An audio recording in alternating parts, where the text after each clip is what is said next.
Bom, gente, começando a gravação aqui, então, namastê para todo mundo. Hoje, então, nós vamos falar sobre os conceitos relacionados aos pontos 6 a 10 do PAS 2UEM, que são os pontos relacionados à política.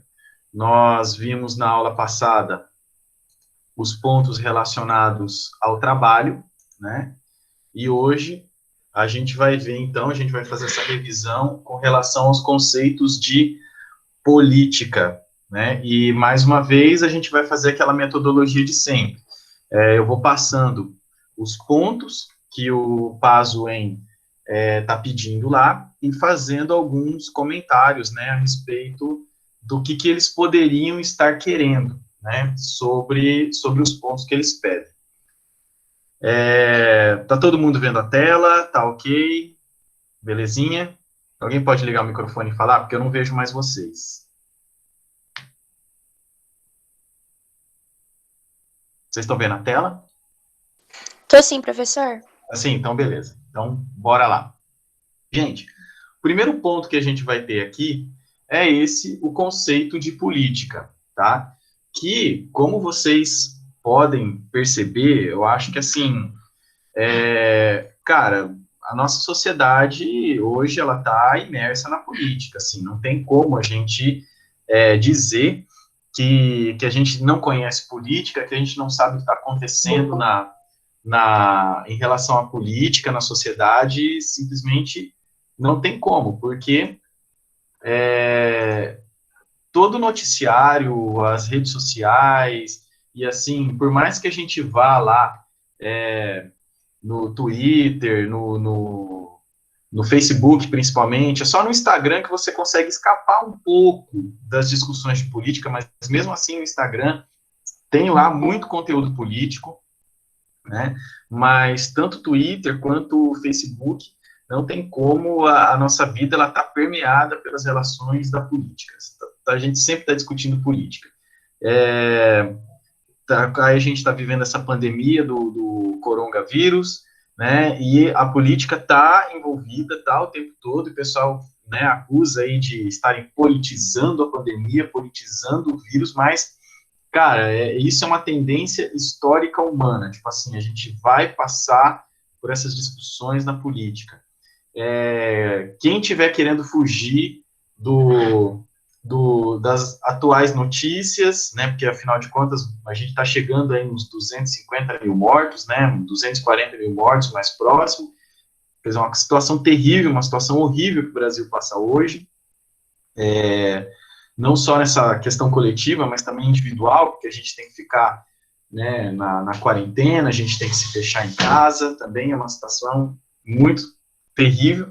Mas se você quiser fugir disso, você vai para o Big Brother, por exemplo, e, cara, a política está lá. Está sendo discutida a política lá no Big Brother. Então, tipo assim, a política, ela está praticamente em todo lugar, né? Então, discutir política no Brasil, né, ela, cara, praticamente assim, é um lugar comum que a gente tem na nossa sociedade hoje. E aí, por exemplo, vocês terem uma ideia, né, tem aquele projeto, né, porque daí, algum tempo atrás, o pessoal veio, né, com aquela coisa, né, aquelas ideias de que, tipo, olha, a escola está politizando os seus alunos, né, está tendo uma politização dos alunos na escola, né. Isso é um absurdo, a escola tem que passar conteúdos e não política, né?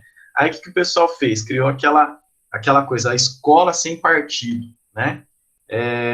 Que acabou politizando, porque assim, a escola sem partido continua sendo uma discussão política. Por quê, gente? Aí vamos entrar aqui no conceitinho de política. O conceito de política é tudo aquilo que envolve essa coisa chamada poder, né? É tudo que envolve tudo que está em torno desse conceito nebuloso, desse conceito maluco que é o poder, que é praticamente, em linhas gerais, quem manda em quem pode mandar em quem, né?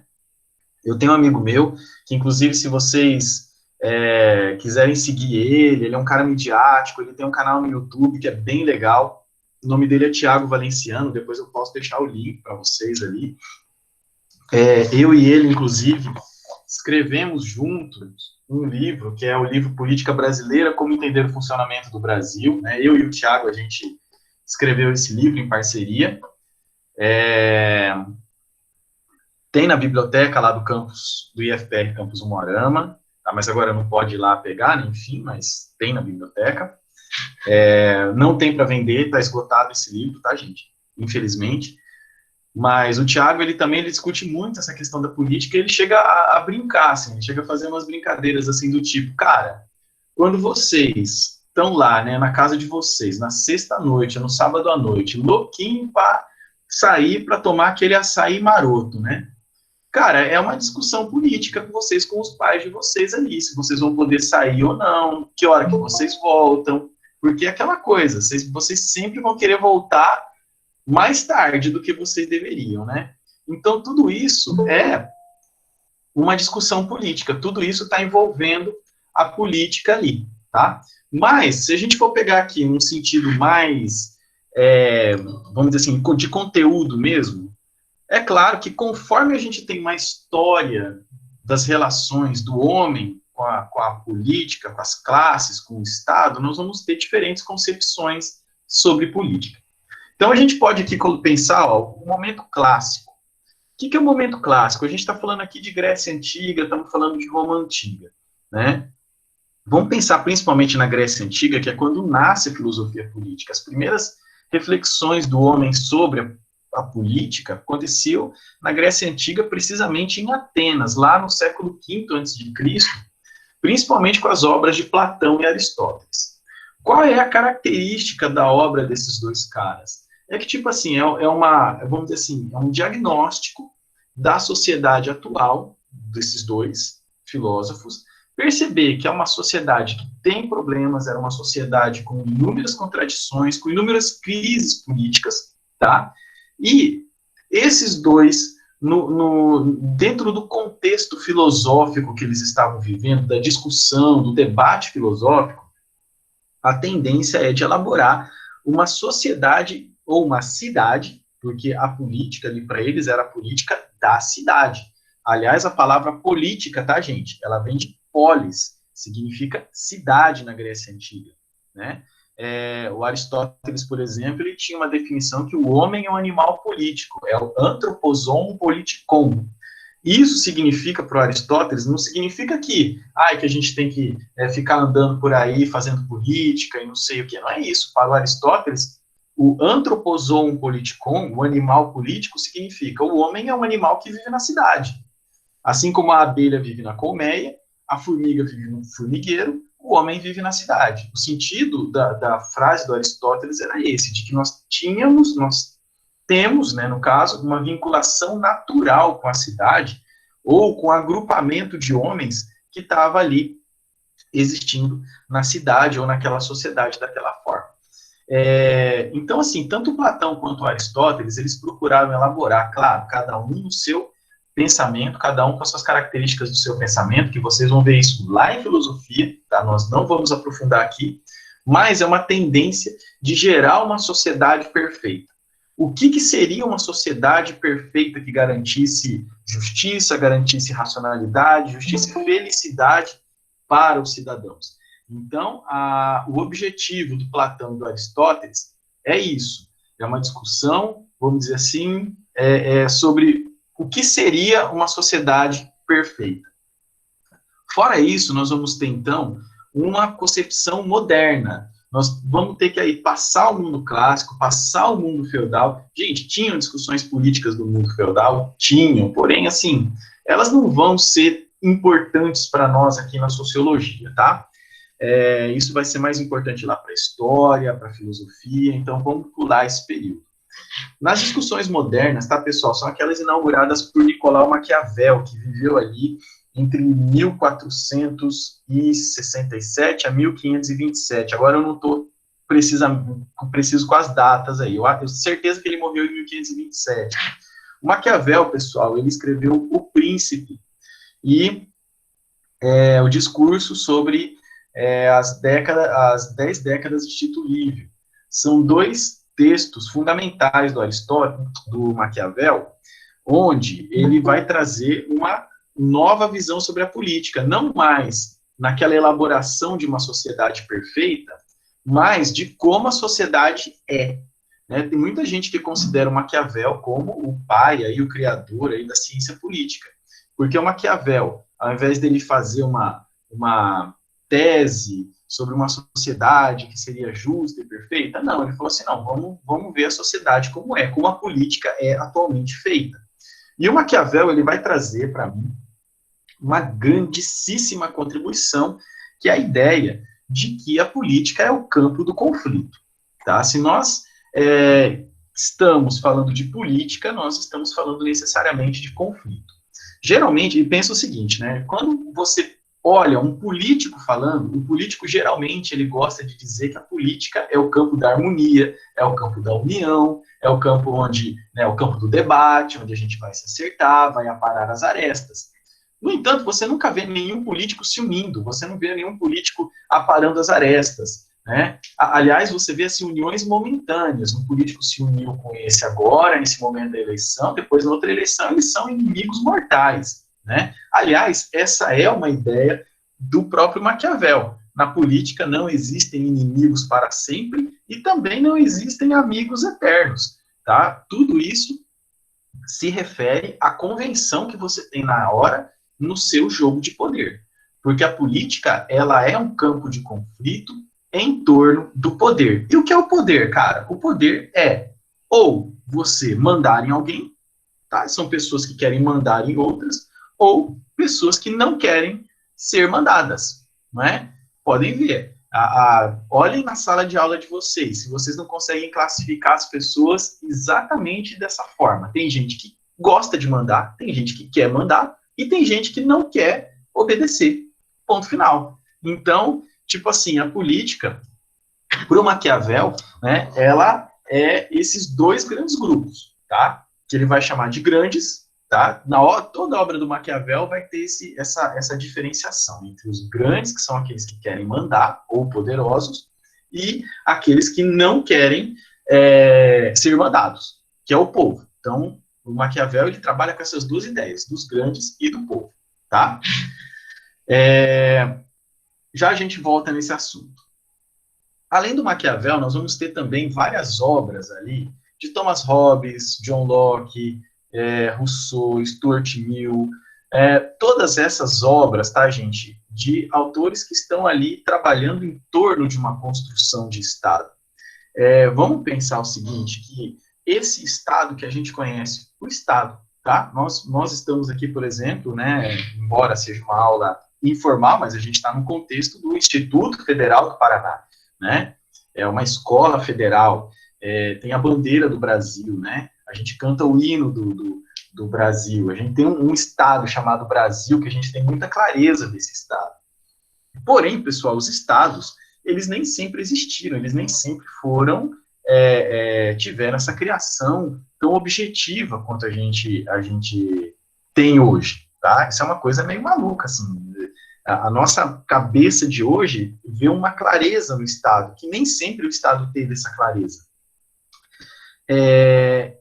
E assim, o Estado, esse Estado Nacional que a gente conhece, que inclusive eu já referenciei sobre ele lá na nossa primeira aula sobre o início da sociologia, o Estado ele teve seu período de formação entre ali o fim da Idade Média, ali mais ou menos onde o Maquiavel ele está conversando com a gente, ali entre os séculos XV e XVI.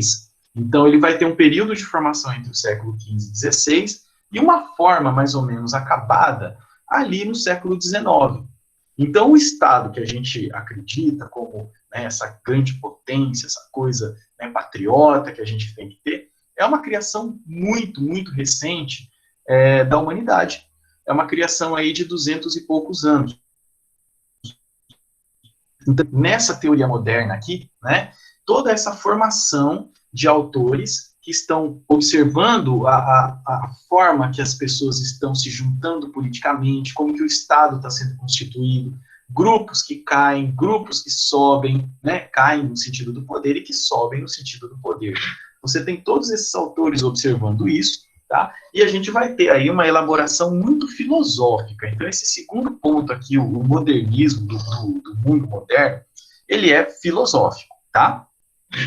E agora, falar para vocês a respeito do sentido sociológico da política. Em primeiro lugar, tá, gente? Eu coloquei aqui Marx, Durkheim e Weber, mas é claro que, gente, eu já falei para vocês também na nossa primeira aula que a gente tem um domínio chamado ciências sociais, né? E as ciências sociais são sociologia, ciência política e antropologia, tá? A ciência política, a gente é uma ciência própria, com autores próprios, com objeto próprio, com forma de pesquisa própria, tá? Eu tô chamando aqui esses três autores, Marx, Durkheim e Weber, que são os três porquinhos, são os três pais iniciais da sociologia, justamente porque a gente está falando de um vestibular, de um processo seletivo de sociologia.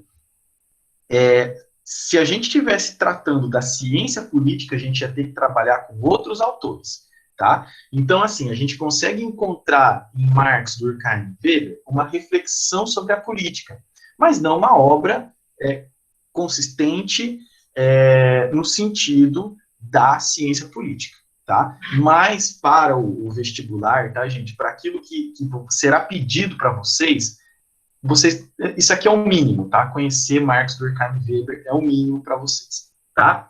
Então, assim, os conceitos de Marx ali, gente, que envolvem a política, em primeiro lugar, a gente precisa observar um pouco a vida do Karl Marx, tá, gente? O jovem Marx, que vamos pensar ali, é um Marx até 1850, tá? É um Marx ali, né? Entre 1840 e 1850, tá? Ele nasceu em 1818, então em 1840 ele tinha 20 e poucos anos e foi até ali 1850, ali uns 30 e poucos anos, tá? Tipo assim, o Marx ali, entre os anos 40, principalmente 45 aos anos 50, ele é um sujeito que está extremamente preocupado com política, religião, arte, tá? Ele tem alguns escritos sobre arte nesse período, mas é muito mais política, religião. Religião era uma discussão fundamental na época, a religião é uma discussão política fundamental na época. Aliás, reparem como que discutir religião hoje, nos nossos dias, é também discutir política, né? Olha o papel dos pastores evangélicos na política brasileira, olha o papel dos padres na política brasileira, né? Isso para a gente ficar no Brasil, né? Olha o Papa, o atual Papa, a atuação política que ele tem, tanto que o pessoal até apelidou ele com um apelido que é um nome eminentemente político, que é o Papa comunista, né? Então, assim, discutir religião já lá na época do Marx, já lá nos anos 40, já era uma discussão política. Porém, gente, o Marx, ele participou de um movimento revolucionário, participou ativamente de um movimento revolucionário, que foi a Revolução de 1848, que vocês poderão ver lá com os professores de história. Ele participou desse movimento, que foi uma revolução proletária em 1848, só que ele foi do grupo derrotado, ele perdeu a revolução. Então, o Marx, a partir dos anos 50, de 1850 para frente, ele foi morar na Inglaterra, só que ele foi morar na Inglaterra como exilado, tá? As pessoas esquecem de comentar, de perceber essas coisas na obra do cara, né? Então, ele chegou lá na Inglaterra como exilado, e ele tinha uma condição do governo inglês de que ele não iria se meter em política. Claro, pensa bem, o cara é um alemão exilado dentro de um outro país. Cara, você é um imigrante. Lá ele era um imigrante na Inglaterra. Então, o Marx, a partir dos anos 50, ele reorienta toda a obra dele da política para a economia. Então, daí que a gente vem, a partir dos anos 50, no Marx, o Capital, a contribuição à crítica da economia política. Então, uma série de escritos na linha econômica, principalmente econômica. Alguns na política, né, mas aí o Marx que escrevia como jornalista, porque ele tinha esse trabalho. Sim, o Marx trabalhava, tá, gente? Ele trabalhava como jornalista. Claro, não tinha emprego, né, porque ele estava lá exilado na Inglaterra, mas enfim, ele fazia alguns artigos de jornal onde ele comentava politicamente, ele fazia alguns comentários políticos, mas para a censura inglesa, não, ele estava ali como jornalista, como economista. Então, a política no Karl Marx acaba se tornando meio disfarçada por um longo período do pensamento dele, tá? Então, assim, o Marx ele vai trazer como temas principais que eu posso dizer para vocês aqui a questão da luta de classes, tá? O Marx ele tem uma ideia de que a sociedade ela é constituída de luta de classes. E, gente, parênteses aqui. Sempre que vocês ouvirem a palavrinha classes, quando vocês estiverem lá no vestibular, pode estar lá, ó, história, pode ser geografia, pode ser filosofia, pode ser qualquer disciplina. Vocês leram a palavra classe. A classe, ela tem um sentido econômico, tá? A classe, ela sempre vai ter um sentido econômico. Tudo bem? Então, assim, ó, quando a gente está falando aqui de luta de classes, nós estamos falando de da classe no sentido da economia. Então, Marx, o que ele entende? Ele entende que na estrutura da sociedade, lembrem lá da nossa primeira aula, tá? Na estrutura da sociedade existem classes que produzem em torno do trabalho, ok? Na estrutura, tá? E a história do mundo é a história da luta de classes. O que significa? Que, para o Marx, o que caracteriza o mundo antigo? A luta de classes entre senhores e escravos. O que caracteriza o mundo feudal? A luta de classes entre nobres e servos. E o que caracteriza o mundo moderno? A luta de classes entre burgueses e proletários. Tá? No entanto, pessoal, as classes elas acontecem na estrutura. Nem sempre a gente consegue observar a estrutura. Lembrem que eu falei para vocês das edificações aí, né? Aliás, falando nisso, deixa eu passar a chamadinha de vocês. Lembrem lá, cara, vocês das edificações. A estrutura, cara, muitas vezes, ela está invisível. E quando a gente está falando da sociedade, na maior parte das vezes, a estrutura, ela é invisível. Tá? A estrutura é invisível. Então, assim, o burguês e o proletário são classes sociais, são figuras sociais que são invisíveis. Porque o que a gente vê na sociedade? Ora, a gente vê o advogado, a gente vê o engenheiro, a gente vê o professor, a gente vê o empresário, a gente vê o velho da van, a gente vê a dona do Magazine Luiza, a gente vê o empreendedor, é isso que a gente vê.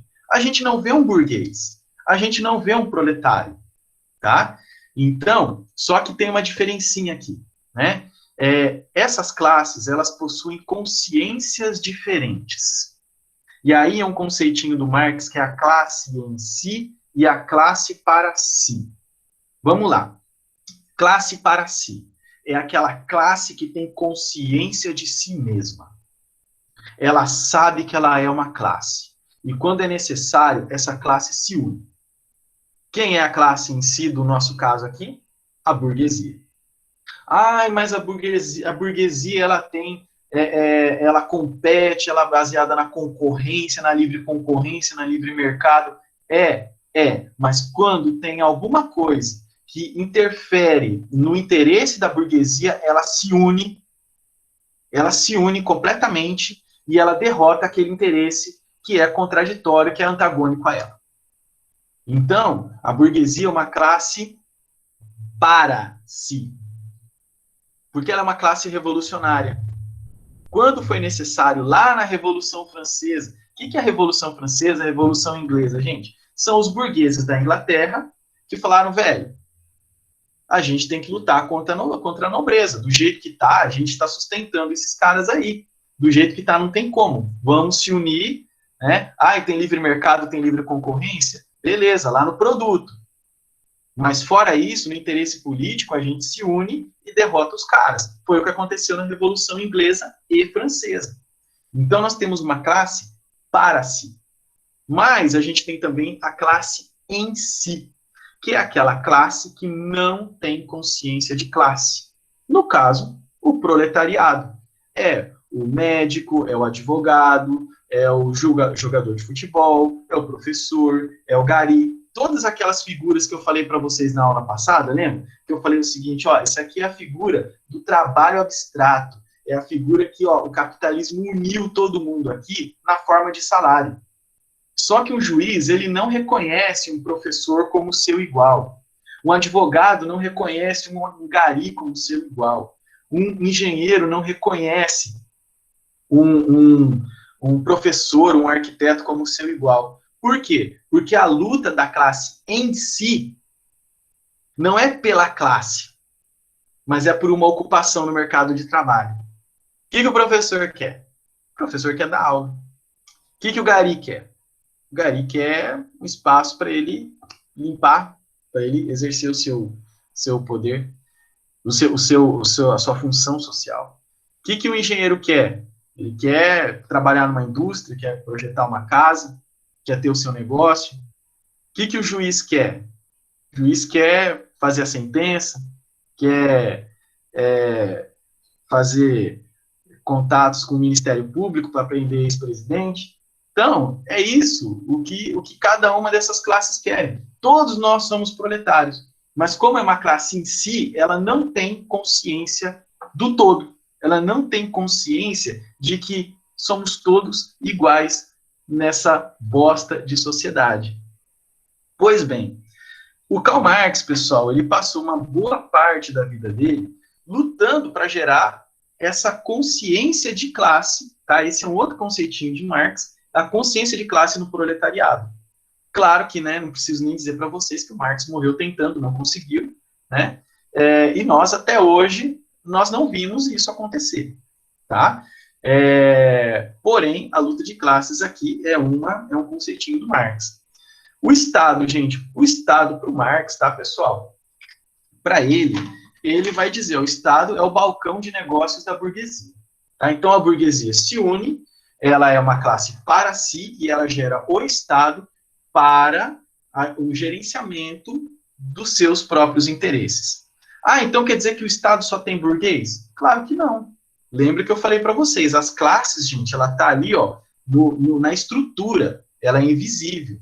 O Estado, ele é ocupado também por proletários, é ocupado por juízes, por advogados, por professores, mas aquela coisa, quando o professor ocupa uma cadeira do Estado, quando o professor se torna um deputado, o que ele quer fazer? Ele quer lutar pela categoria dele, os professores. Quando o militar, quando ele entra no Estado, ele se torna deputado federal ou presidente da República, o que ele faz, esse ex-militar? Ora, ele vai favorecer a classe dele, os militares. Ele vai, né, comprar bastante leite condensado, picanha, né, cerveja para esse pessoal, porque é isso que eles merecem, né? Então, pessoal, o Estado, você pode até ocupar ele, tá, com os proletários. Porém, como a consciência do proletário é rachada, o Estado, ele se mantém como o seu objetivo, que é a manutenção dos interesses da burguesia. Algumas coisas o Estado não vai mexer. Por exemplo, a proteção à propriedade privada. Se a gente falar de propriedade privada, o Estado, ele não se mobiliza. Porque é um cânone, é uma coisa essencial do Estado, a proteção da propriedade privada. Tá? Então, Marx, gente, ele acreditava que quando o proletariado vamos dizer assim, conseguisse, adquirisse essa consciência revolucionária, essa consciência para si do proletariado, a gente só tinha um caminho, que é a revolução. A revolução, gente, seria a extinção, tá, de todas as instituições que caracterizam o capitalismo. E na época do Marx, tá, pessoal, eram 4, né, vamos dizer assim, a Revolução Proletária e os comunistas da época do Marx, eles tinham 4 mandamentos, tá? O que eles queriam? Eles queriam o fim das classes sociais, tá? Então, deixa de existir burguesia e proletariado, então é fim de classes sociais, tá? O fim da exploração do homem pelo homem, que são as relações capitalistas, tá? O fim do Estado e o fim da propriedade privada. O fim do Estado e o fim do casamento monogâmico, tá? Vou comentar sobre esses 2 últimos aqui, que vocês devem estar achando muito estranha a parte do casamento, né? Eu sei. Vamos lá.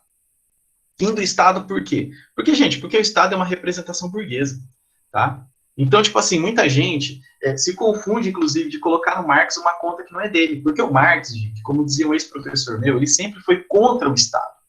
Então, as pessoas falam assim, não, os proletários, eles vão tomar o Estado e vão fazer um Estado socialista. como teve na União Soviética, como tem em Cuba, como tem em Venezuela, né? É um Estado socialista, é uma ditadura do proletariado. Pessoal, o Marx ele não queria isso. O Marx ele queria a destruição do Estado.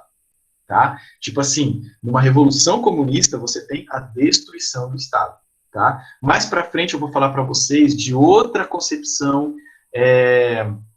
vamos dizer assim, revolucionária também, mas que não vê essa ideia da destruição do Estado. Mas para o Marx você tinha que ter a destruição do Estado. Tá? E o casamento monogâmico, pessoal, a ideia aqui é daquilo que eu falei para vocês na outra aula também, a ideia do patriarcado, de que o casamento monogâmico na nossa sociedade, pessoal, ele é uma reprodução, ele é uma, vamos dizer assim, nós estamos reproduzindo o mundo burguês dentro do meio doméstico. O que é o casamento? Como eu falei para vocês, o casamento ele é um contrato jurídico, né? O casamento, o que ele é, senão uma proteção da propriedade privada. Nós, claro, nós proletários, a gente junta os panos de bunda aí, né? Compra um carro, compra uma televisão, compra uma casinha, beleza. Né? Aí, você se junta para ter esses mínimos bens que você tem. Mas, quando a gente está falando da burguesia, tá, gente? Quando a gente está falando da burguesia, nós estamos falando aí do casamento como forma de proteção das grandes empresas, das grandes corporações, tá? A filha do dono do banco que se casa com o filho da montadora de automóveis, tá? E eu vou mostrar para vocês como que isso se reflete, inclusive, na nossa política brasileira, tá? Aguardem que já eu mostro isso para vocês, tá?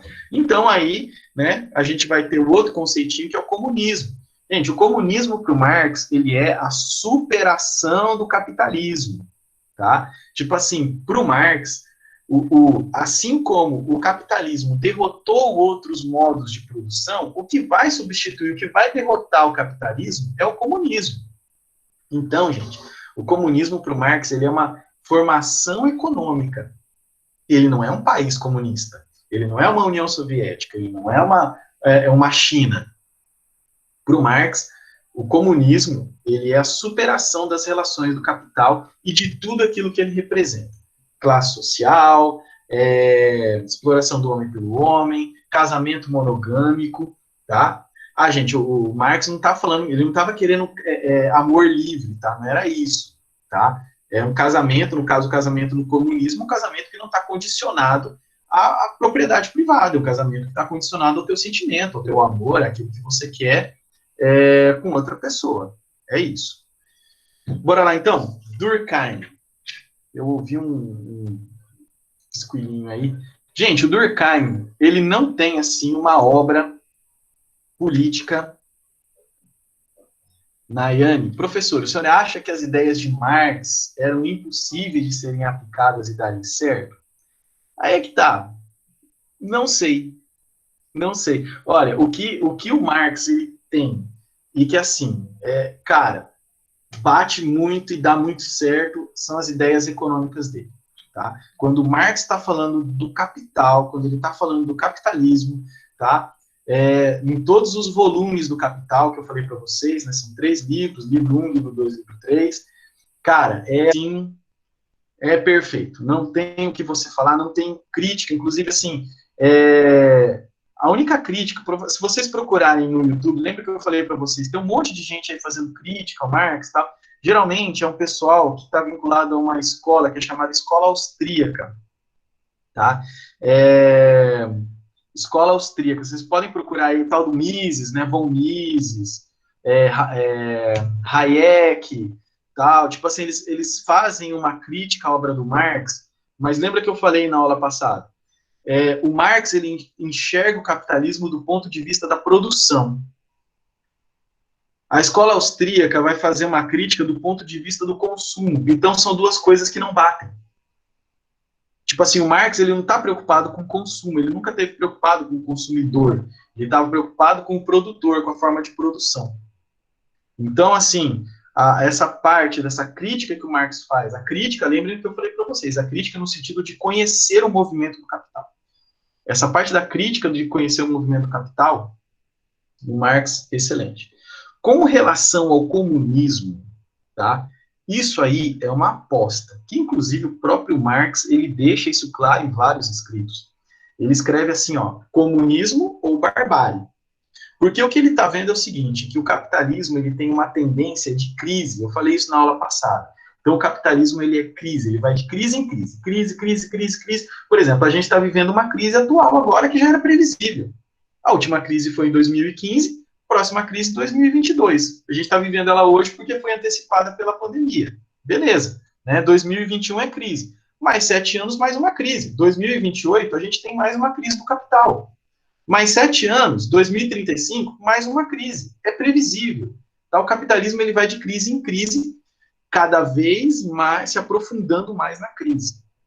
Então, o Marx ele faz uma aposta, sabe, Nayane? Ele vai dizer o seguinte, ó, bicho, ou a gente vai para a barbárie, tá?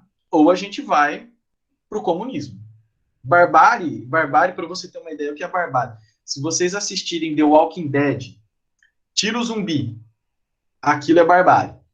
Tá? Tipo assim, é você saindo na rua caçando comida, indo para trás de lixo, caçando cachorro, comendo o que consegue, aquilo é barbárie, tá? Mas a gente tem, viu, Nayane, uma possibilidade que o Marx ele não fazia ideia, tá? A gente tem uma outra possibilidade historicamente posta, que na época do Marx ele não tinha ideia dessa possibilidade, que é a possibilidade de destruição em massa do planeta. Tá? Isso o Marx nunca imaginou que o homem pudesse chegar a fazer. Vamos lembrar que em 1989, no final da Guerra Fria, os Estados Unidos tinham potencial atômico nuclear de destruir o planeta Terra mais de 100 vezes. A União Soviética tinha potencial atômico nuclear de destruir o planeta Terra umas 90 vezes. Ou seja, 2 países conseguiam destruir o mesmo planeta 200 vezes. Cara, isso é uma insanidade. Do ponto de vista militar, isso é uma insanidade. Mas do ponto de vista do capital, do capitalismo, da acumulação, isso é plenamente possível. Aí vocês estão entendendo, gente? Na última aula eu falei para vocês, o problema do capitalismo não é que ele é injusto. Não, o capitalismo ele é justo. Nós temos leis que protegem o capitalismo, o capital, as relações de propriedade. O capitalismo ele é justo. O problema do capitalismo é que ele é irracional. Tá? Então, Nayane, mas isso são questões para um debate. Tá? E isso é uma coisa que o Marx ele sempre chamou a vida inteira dele. O Marx ele foi o Marx do movimento social. Ele era um cara de movimentos sociais na época dele. Tá? Movimento operário, claro, movimento operário. Ele não era igual a Carol Conká. Ele nunca participou do Big Brother. Só garanto para vocês. Tá? Vamos para frente aqui, gente. Durkheim, gente, o Durkheim, ele não tem uma obra em torno da política, tá, gente? Mas ele vai ter aí uma ideia, né, alguns temas sobre a política que, vamos dizer assim, que são interessantes para nós, mas ele não tem uma sistematização, tá? Então, o Durkheim, gente, ele tem um conceitinho que é a moral, tá? Moral, pessoal, o que é a moral? A moral é tudo aquilo que gera laço entre os seres humanos, tá? Tudo, vamos dizer assim, o que é a moral? Cara, você tem moral quando você pode contar com o outro. É isso, tá? Então, lembrem lá da solidariedade mecânica. Cara, é uma sociedade totalmente moral. Ela é moral. Ah, professor, mas os índios andam pelados. Não interessa. É moral porque um conta com o outro. Porque eles têm consciência coletiva. Agora, e lembre quando eu falei para vocês que esse laço, quanto mais laço a gente tem, maior a possibilidade de felicidade. Então, assim, quando você tem a moral para o Durkheim não é a saia abaixo do joelho, não é isso, não é o casamento monogâmico, não é isso, não é você não trair a sua esposa, ou o seu marido, ou o seu crush. A moral para o Durkheim é esse laço social que nós temos uns com os outros, onde a gente tem uma espécie de coletividade, tá? Onde a gente consegue viver de forma coletiva. E pensa o seguinte, né, gente? Vamos pensar nós aqui, ó.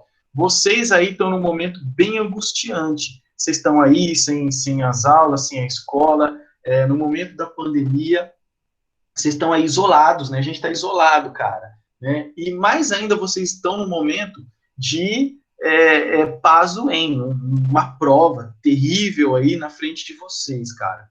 Tipo assim, pensa que vocês conseguiram que uma série de professores fossem dar aula para vocês, fora do horário, sem contabilizar, né? Igual eu, olha só, sexta-feira à noite estou aqui com vocês dando aula à distância, mas eu estou, tipo assim, vocês podem contar comigo, entendeu? Então, isso, né, tá certo, que não vai resolver a angústia de vocês, mas ajuda. Pensa, muitos amiguinhos de vocês que estão estudando lá no colégio particular, aquele daqui de Moarama, que é bem famosão, né, que se eles não pagam um determinado valor de mensalidade, eles não têm direito a tirar dúvida com o professor.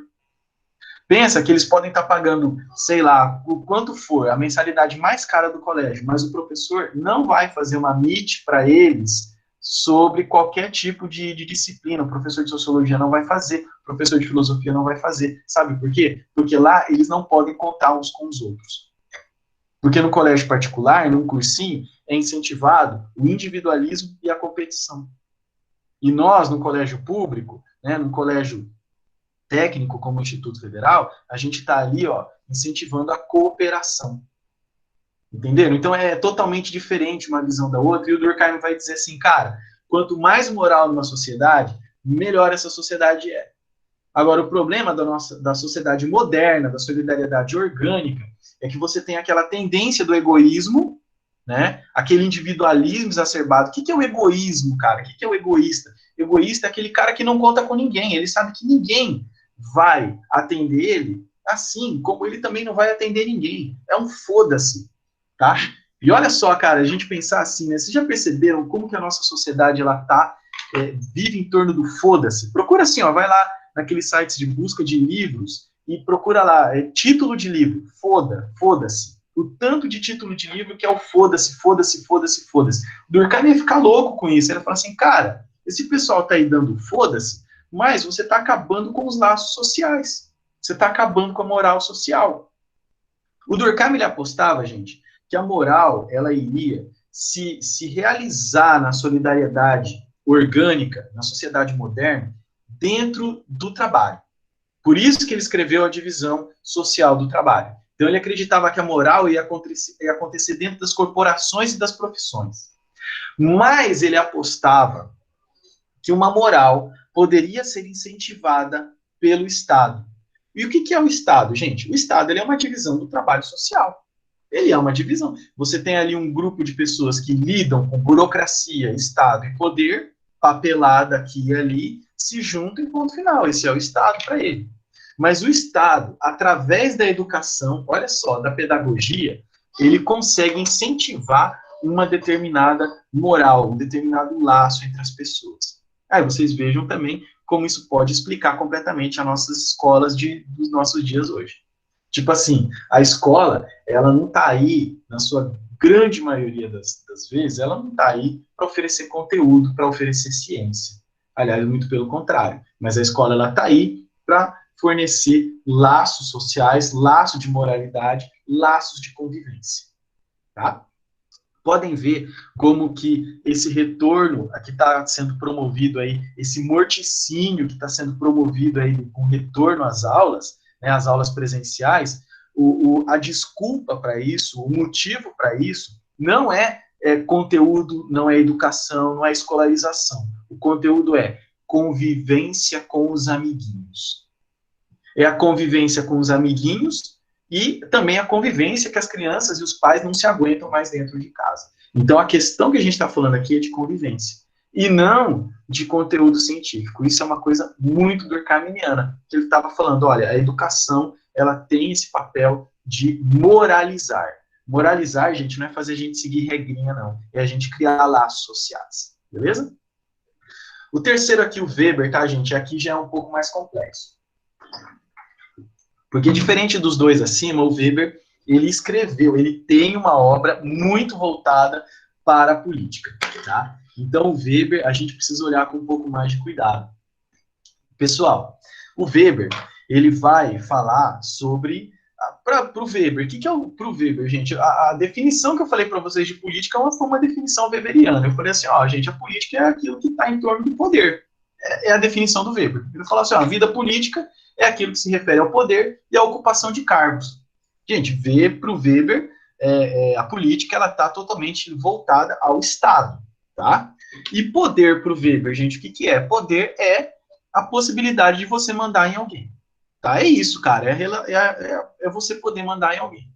E aí vocês vejam, né? É aquela coisa, né, bicho? Ah, os pais de vocês, eles mandam em vocês? Uma parte das vezes sim, outras vezes não. Vocês, com o namoradinho de vocês, vocês mandam nele? Manda, mais ou menos, né? Por quê, gente? Porque o poder é uma possibilidade de você mandar em alguém. E aquela coisa, pensa o seguinte, que sempre que você manda em alguém, essa pessoa, ela vai arrumar um jeito de não obedecer você. Então, o poder para o Weber, gente, não é interessante assim, do ponto de vista sociológico. Para ele tem um outro conceitinho que é a dominação. A dominação, sim, é bacana. Porque o que é a dominação, gente? A dominação não é quando você quer mandar em alguém, mas quando você obedece outra pessoa de livre e espontânea vontade. Você entrega a sua vontade à vontade de outra pessoa. Porque você quer. Estão entendendo? A dominação, gente, ela é um traço muito mais, vamos dizer assim, muito mais sutil, muito mais complexo. Porque é o seguinte, eu não estou mandando em vocês, mas vocês estão me obedecendo. Estão entendendo? Eu não quero mandar, eu não quero exercer poder. Porém, você obedece, você entrega a sua vontade para a vontade de outra pessoa. Para o Weber, gente, essa manifestação da dominação ela pode acontecer de três formas. A primeira, a forma racional legal. Tá? Como o nome já diz, racional, né? Lembre, racionalidade, né? Adequar meios afins, e legal, ou seja, leis, estatutos. Tá? E o Weber vai dizer, olha, a forma social da dominação racional legal é a burocracia. E olha só, gente, vamos pensar aqui, ó. O Pazuello não é uma puta dominação racional legal? Cara, ela é uma dominação racional legal. Tipo assim, olha só, vocês estão entregando a vontade de vocês para a vontade da UEM de fazer uma prova seriada. Que, como eu falei para vocês, né, a própria seleção de conteúdos que eles fazem em sociologia, que eu não sei das outras disciplinas, mas acredito que siga a mesma tendência, mas em sociologia é uma seleção absurda. É uma seleção insana, irracional. Mas, o que a gente faz, gente? A gente entrega a nossa vontade à vontade do vestibular. Por quê? Porque ali tem uma série de leis, de estatutos, de normas que a gente tem que seguir. Não adianta você chegar lá no Pazuello, é igual eu falei para vocês, né? Vocês chegarem lá no Pazuello, né? Com um canetão desse aqui e falar assim, não, eu vou fazer o meu cartão de resposta com um canetão desse. O fiscal vai olhar para você e falar assim, ó, mas é bic esferográfica azul. Você fala assim, não, foda-se, né? Ó, foda-se. Foda-se a bic esferográfica azul. Eu quero usar um canetão desse. Beleza, cara. O que vai acontecer? A sua prova não vai ser corrigida. Simples assim. Ou seja, é uma dominação. Se você não quer ser sujeito a essa dominação, cara, você vai ter que enfrentar uma série de outras normas de penalização. Tá? E aqui nós estamos falando principalmente da burocracia estatal. Burocracia, gente, papel, né? Requerimento. Vocês podem ver, né? Vocês chegam lá no instituto, tudo que vocês querem fora da sala de aula, até mesmo dentro da sala de aula, né? Tem que ter um papel, tem que ter um requerimento, tem que ter um protocolo. Burocracia, tá? A dominação, gente, ela pode ser a dominação tradicional, tá? Que é aquela dominação de, vamos dizer assim, que passa de pai para filho, né? A gente faz uma coisa porque já se fazia antes, tá? E essa dominação tradicional, ela está muito presente no patriarcado. E um terceiro tipo de dominação é a dominação afetiva, é aquela dominação que vai no sentimento, que é a dominação carismática, que é a dominação do líder, né? Que é quando nós enxergamos poderes sobrenaturais, mágicos, de uma determinada pessoa e a gente segue essa pessoa de forma praticamente cega, tá? Reparem que na política, gente, estão presentes desde a dominação racional legal, né? A dominação tradicional e a dominação carismática também. Aqui no Brasil, por exemplo, gente, a gente escolhe presidente da República pelo critério do carisma, tá? Podem ver, né? Quando a gente vai, o brasileiro, quando ele vota para presidente da República, quem que é? É o mais inteligente? Não. É o mais responsável? Não. É o com melhor currículo? Não. O que que é? É aquele que desperta carisma. Despertou carisma, o povo vota nesse cara. Então, ainda que seja um carisma fabricado, mas isso é uma outra discussão. Tema da vocação, gente. O Weber ele vai perceber o seguinte, que no mundo moderno também, acabou aquela história do cara, né? Olha só, gente, é um Weber discutindo isso lá na década de 10, tá? O Weber dos anos final ali na vida dele, ali, de 1918 a 1920, tá? Ele falando o seguinte, ó, esse negócio aí da pessoa que a gente vive para a política, né? Não, cara, o Weber vai dizer o seguinte, ó, tem o político profissional que vive da política e aquela pessoa que vive para a política. São duas coisas completamente diferentes. Pode até ser que eu, né, viva para a política, que vocês vivam para a política, mas o político profissional, que é aquele que manda na gente, através, né, que nos domina, melhor dizendo, não é que manda, ele nos domina através dos estatutos racionais, legais, tradicionais, carismáticos. O político tradicional, ele vive da política. Viver da política é aquele cara que é remunerado por ela. Tá? Eu acho que, né, vocês pensarem aí, né, tem um monte de gente que dá para vocês pensarem sobre isso, né? A política brasileira está cheia de gente que vive da política e não para a política. E, enfim, né, o político também, pessoal, ele vai caminhar entre a ética da convicção e a ética da responsabilidade. Gente, aqui, ó, dica do Egídio, tá? Prestem atenção nesses dois conceitos aqui. Porque é o seguinte, eu já vi jornalista discutindo ética da convicção e ética da responsabilidade. E quando o jornalista discute conceitos sociológicos, muito provavelmente o vestibular vai pegar isso daí como questão. Então fiquem muito espertos nisso, na ética da convicção e ética da responsabilidade. Pessoal, ética da convicção. Né? Isso aqui são as duas formas que um político age. O que é a convicção? É o seu conjunto de ideias, a sua visão de mundo. Todos nós temos convicção. Todos nós temos convicção de alguma coisa. Né? Todos nós temos aquela ideia de que, olha, né, se as coisas fossem assim, o mundo seria melhor. Não é? Olha, se a gente substituísse almoço e janta por açaí, o mundo seria melhor. Se a Carol Conká saísse do Big Brother Brasil, o Brasil pode ser um país do futuro, um Brasil progressista. 2021 só vai começar quando a Carol Conká sair do Big Brother Brasil 21. Né? Todos nós temos convicção. Tá? E os políticos, principalmente os políticos profissionais, todos eles têm convicção. Tá? É um traço comum da política, a convicção. Gente, como que a gente vai ver a convicção no político? Lá no período de eleições. Você vai ver o que o cara fala, convicção. Porém, quando o político ele assume o mandato, quando ele está no mandato, quando ele está lá como deputado, como senador, como governador, como presidente, ele tem que deixar essas convicções de lado e a partir de agora ele tem que agir com a ética da responsabilidade. Ou seja, você deixa de lado aquelas convicções para o período eleitoral, para você convencer as pessoas. A convicção é isso, convicção é você conseguir convencer pessoas. Mas dentro do mandato, dentro de uma dominação racional legal, você tem que agir de forma responsável.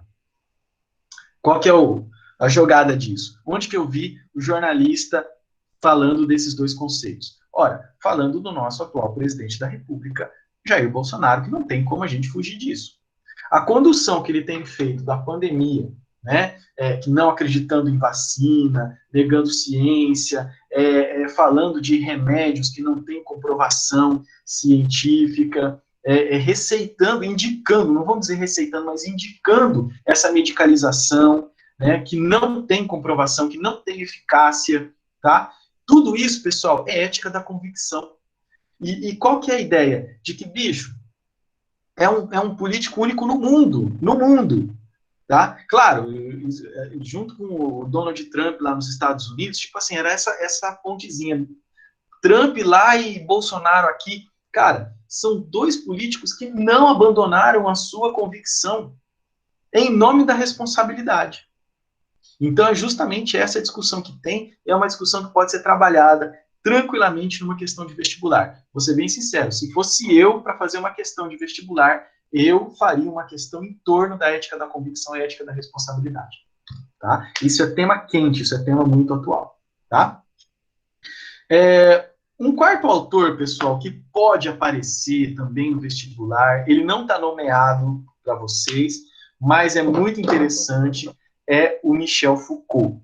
Tá? O Michel Foucault, pessoal, ele vai ter uma ideia, vamos começar naquele último conceitinho ali, ó, a microfísica do poder. Se todos os outros ali em cima, o Marx, Durkheim e Weber, entende a política no Estado, o sentido moderno de política está no Estado, o sentido clássico da política está no Estado, o Foucault ele entende a política em todas as relações. Todas as nossas relações estão permeadas pela política. Da relação que vocês têm com os pais de vocês, que vocês têm com os professores de vocês, da relação que vocês têm com os amigos, com os namorados e namoradas de vocês, com os crushes de vocês. Tem política agora nesse momento aqui. Eu falando e vocês aí me vendo, cada um na sua casa, tem política envolvida aqui. Porque a política, para o Foucault, ela está misturada no tecido social. Tá? E aí, o Foucault ele vai entender que a modernidade, gente, ela é um grande processo político, um grande processo, vamos dizer assim, de materialização do poder. O poder, ele tem uma forma no mundo feudal e na modernidade ele vai se transformando. A modernidade, o que é? Essa grande produção de discursos de poder que a gente vai ter ali, né, a partir do século XIV até o século XX. Tendo como duas grandes pontes no poder a medicina de um lado e o direito do outro. Tá? Então, por exemplo, a loucura. Né? Quem que é o louco? Né? Você define a loucura lá no século XVI, XVII. O que é o louco, cara? É aquela categoria de pessoas que, a partir de agora, são doentes, elas têm que, têm que ficar no hospício. Ou seja, elas têm que ser institucionalizadas. Tá? E isso também vai sendo materializado através das leis. Então, o Foucault ele tem essa ideia, pessoal, que todo saber implica num poder. E todo poder implica num saber. Tá? Tipo assim, não tem neutralidade. Tá? Aquela neutralidade do positivismo, que até o Durkheim fala um pouco de neutralidade, essa neutralidade não existe, gente. A sociologia não é um saber neutro. Tá? A história não é um saber neutro. A química não é um saber neutro, muito menos a matemática. Porque todo saber implica num poder. Tá? Então, e o Estado, longe dessa questão da microfísica, o Estado é aquele ente que ele vai, então, congregar todos esses saberes e vai materializar na forma de poder. Tá? Além disso, a gente vai ter aqui um tema muito quente no Foucault, gente, muito atual, que é a questão do biopoder. O biopoder, o que é? O biopoder é quando o Estado passa a tomar conta da vida das pessoas. Vocês nunca pensaram nisso, cara? Que a gente está vivo, né? Que assim, ó, que a nossa vida, ela é toda marcada por atos estatais. Isso é uma coisa que aparece, inclusive, no Weber, tá? Aparece no Weber. Mas, assim, vocês nunca pararam para pensar que, por exemplo, assim, ó, quando a gente nasce, tem um atestado de nascimento. Quando a gente morre, tem um atestado de óbito. São documentos, cara. São documentos estatais que dizem quando começa a nossa vida e quando termina ela. E durante a nossa vida, a gente tem também uma série de políticas. O Estado, ele interfere diretamente na nossa vida, inclusive, por exemplo, a vida sexual. Vocês nunca pararam para pensar que vocês nasceram porque o Estado estava permitindo isso? Ou que a gente está vivo porque o Estado está permitindo isso? Vamos pensar, por exemplo, nesse tema quente de hoje em dia, por isso que eu estou falando do biopoder, ó, a questão das vacinas. Cara, a vacinação, tá certo que ela tem o lado científico, beleza? Mas a vacinação, ela só existe por conta do Estado. É o Estado que permite políticas de vacinação em massa ou em grupos. Ou seja, né, se hoje a gente está aqui vivo, né, é porque em determinado momento, né, em grande parte, é porque a gente foi vacinado. E isso é uma política estatal. E, gente, é um planejamento estatal. Tá? Tipo assim, hoje, por exemplo, a gente já sabe que Em 2050 no Brasil, vai ter mais gente com 60 anos do que jovem de 15 anos. Porque a gente não quer transar mais, cara. Ninguém mais quer ter filho nesse país, tá? O Brasil, ele está se tornando uma pirâmide etária invertida. Tipo assim, nós vamos envelhecer, tá? E não vai ter jovem para repor. E a gente já sabe disso, tá? E se for ver, tem políticas estatais que incentivam isso. Ora, lá no nosso colégio, vocês lembram lá? Não tinha lá no banheiro uma caixa de camisinha? Ué, a camisinha para quê? São políticas de natalidade. Então, o Estado ele interfere diretamente na nossa vida, na nossa morte e na criação de outros seres humanos. Isso é o biopoder. Fiquem de olho nisso, porque, olha, biopoder e vacina, tá? Esses são dois temas que podem ser explorados e muito numa prova, tá? Outro ponto dele, pessoal, fundamental, a disciplina, tá? Olha só, quando a gente está falando de vigilância, saber e poder, biopoder, nós estamos falando de massa, tá? O biopoder, ele atua na massa, ele atua no geral. O Estado, ele não está se preocupando com a vida do Egídio, ou com a vida do Joãozinho, ou com a vida da Mariazinha. Ele não se preocupa com isso. Ele faz políticas de controle de natalidade, políticas de incentivo, de desincentivo, tá? Mas isso é para a massa. A disciplina, pessoal, ela atua na pessoa. E o que a disciplina ela faz? Ela gera corpos dóceis, tá? A docilização das pessoas. Gente, o que é ser dócil? A docilidade, o que é? É você estar preparado para ser submisso. E agora reparem como que a escola tem um grande papel nisso. A escola, lembra lá quando eu estava falando para vocês ali do Durkheim, né? Que a escola, muito mais do que conhecimento, muito mais do que conteúdo científico, a escola quer convivência social. Mas reparem que a convivência que tem dentro da escola é uma convivência disciplinar. Ou seja, da docilização, da submissão dos corpos. Tá? Então, esse também é outro teminha bacana no Foucault que pode ser explorado, sim. Bora lá, então, gente. Outro ponto aqui, as formas de governo e o surgimento do Estado moderno. Gente, quando a gente está falando de forma de governo, nós estamos falando ali, ó, de monarquia e república. Então, se a gente está falando de forma de governo e surgimento do Estado moderno, nós estamos falando, logicamente, aí da grande substituição que a gente vai ter ali no século XVIII para o XIX, das monarquias, né? Principalmente do antigo regime que eu já falei para vocês, que era o quê? Né? Era a sociedade de corte, a monarquia com o rei e os nobres em volta, tá? Era a sociedade de corte, para regimes republicanos. Pessoal, qual que é uma diferença assim, muito básica, muito palpável entre a monarquia e a república? Vamos pensar o seguinte, ó, a ideia de um país monárquico, né, e assim, ó, é o monárquico, né,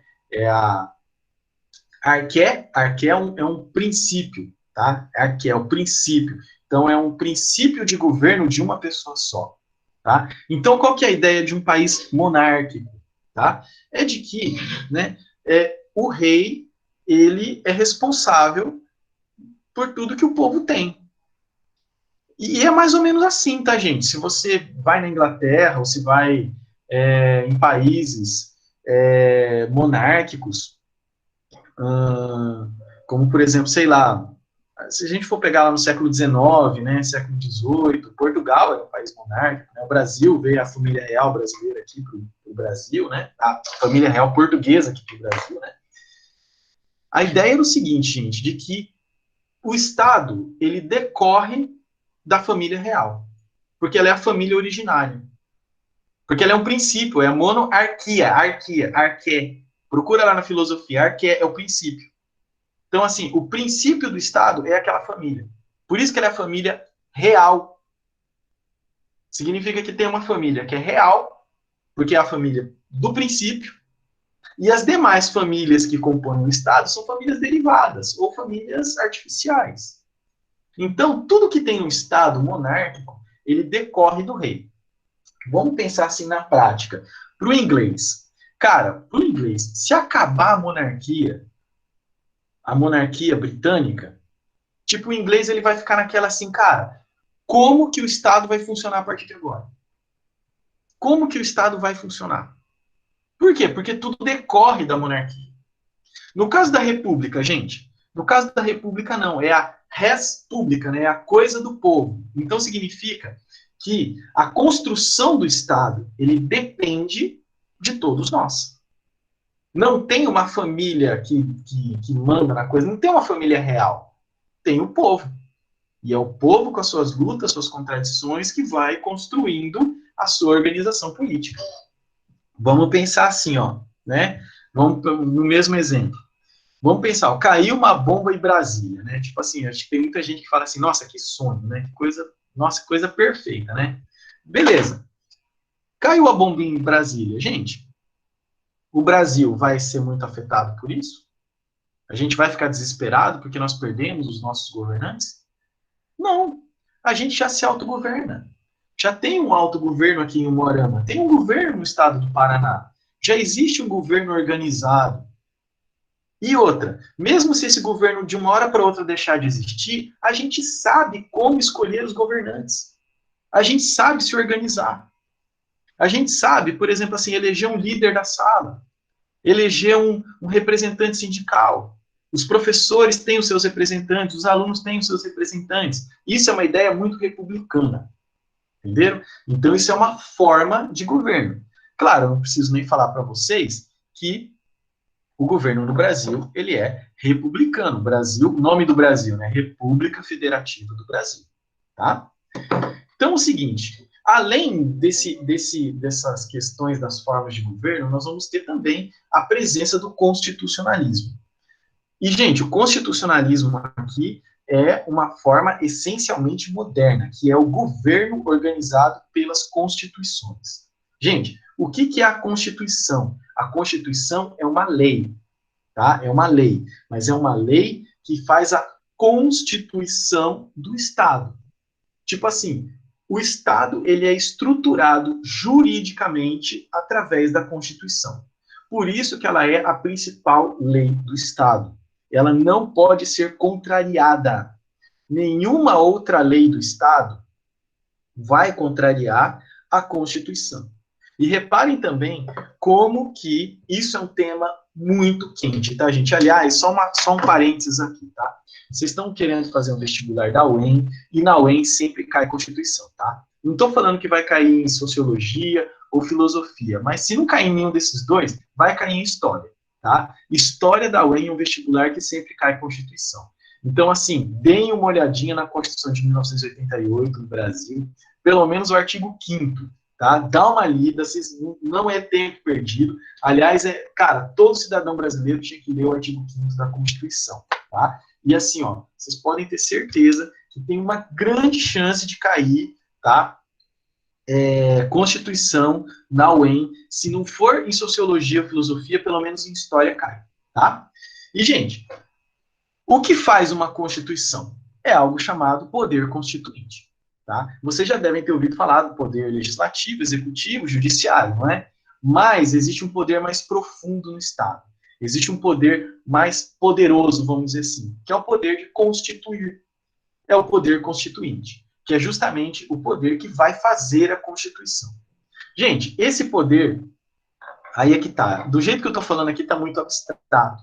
Mas ele pode ser uma assembleia de homens, ele pode ser um único governante que faz uma lei, ele pode ser um grupo restrito de pessoas, tá? Ele pode existir das mais variadas formas, tá? Mas é o poder constituinte que faz a Constituição e que depois ele é responsável por mudar a Constituição. Porque a Constituição ela não é perfeita, gente. A Constituição ela não vamos dizer assim, aquele texto bíblico, né? Aquele texto religioso. Ela pode ser modificada. E isso também é um tema bem atual no Brasil, que é o que vocês de vez em quando vocês estão ouvindo nos jornais, as emendas à Constituição. Tá? Isso é um tema bem importante também no Brasil. Só uma coisa, né? Nós temos aqui embaixo a data das constituições brasileiras, tá? Então, o Brasil já teve uma Constituição em 1824, 1891, 1934, 37, 46, 67, 69 teve uma emenda à Constituição, mas que tem gente que fala que, ó, bicho, é uma outra Constituição. Então, em 69 tem essa discussão, se é ou não uma Constituição, tá? Embora, na forma, ela fosse uma emenda constitucional. E a última Constituição que nós temos, pessoal, que é a nossa atual Constituição de 1988, né? Que fez aí 30 anos em 2018, portanto, é tema bem quente de vestibular, tá, gente? Porque está bem recente aí esses 30 anos da Constituição de 88, tá? Em todas elas nós tivemos poder constituinte se manifestando de formas diferentes. Vou dar um exemplo da primeira e da última. A primeira Constituição de 1824 foi o nosso queridíssimo Dom Pedro I, tá? Tinha uma Assembleia Nacional Constituinte, ele se encheu o saco daquela Assembleia. Claro, a história é um pouco mais profunda do que isso. Mas ele não estava gostando do rumo dos trabalhos daquela Constituinte, pegou todos os trabalhos dela, se isolou ele, mais uns 4, 5 parça amigo dele, tá? E ele sozinho promulgou essa Constituição de 1824. Melhor, ele outorgou essa Constituição em 1824. Ela é outorgada porque ela veio de uma pessoa só. Em 1988, nós tivemos uma Assembleia Nacional Constituinte, ou seja, a população brasileira votou em deputados constituintes, tá? Que foram para Brasília, ficaram 2 anos, 87 e 88, fazendo trabalhos em torno dessa nova Constituição para romper com aquele período do governo militar. E essa Constituição promulgou, aí sim promulgou, porque veio de uma assembleia de homens, né, essa Constituição, em 1988. Gente, o traço do constitucionalismo, ele é essencial para a gente entender o Estado moderno. Todos os países hoje, tá, pessoal, eles têm constituições. Todos. E tipo assim, ó, mesmo a Inglaterra, que é uma monarquia, ela tem a sua Constituição, tá? Claro que é uma Constituição bem diferente da nossa, mas não vamos entrar nesse assunto, né? Mas tem Constituição. A primeira Constituição, o primeiro Estado que adotou o constitucionalismo foi os Estados Unidos da América, tá, pessoal? Em 1787.